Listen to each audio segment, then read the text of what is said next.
एक सदैव समर्पित कृषी शास्त्रज्ञ डॉक्टर गोपालजी त्रिवेदी, पद्मश्री 2026। ज्ञानापासून विज्ञानापर्यंतचा हा प्रवास सुरू झाला बिहारमधील मतलूपूर गावात, जिथे 1930 मध्ये एका शेतकरी कुटुंबात त्यांचा जन्म झाला। ते लहानपणापासूनच हुशार विद्यार्थी होते।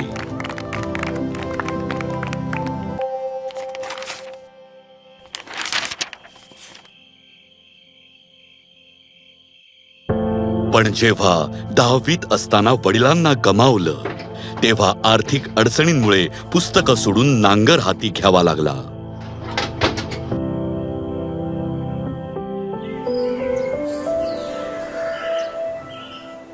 अरे ऐक, पण आईला विश्वास होता।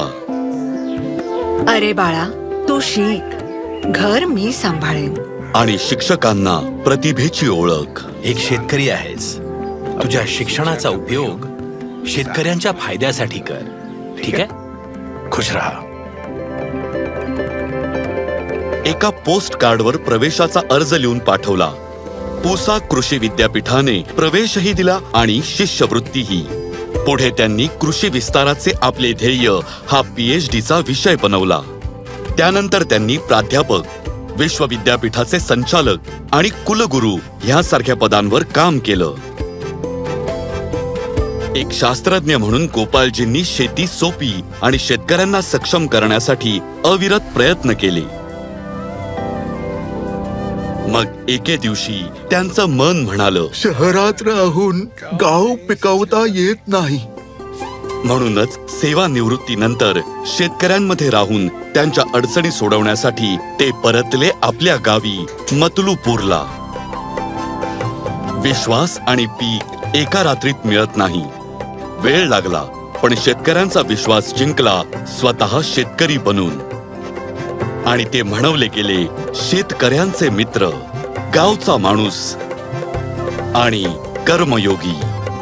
कॅनोपी व्यवस्थापन शिकवून त्यांनी मुझफ्फरपूरमधील लिचीच्या बागांचं उत्पन्न वाढवलं। पाणथळ भागांमध्ये मत्स्यपालन आणि मखाणा, शिंगाडा आधारित शेती विकसित करून त्यांनी शेतकऱ्यांचं उत्पन्न वाढवलं।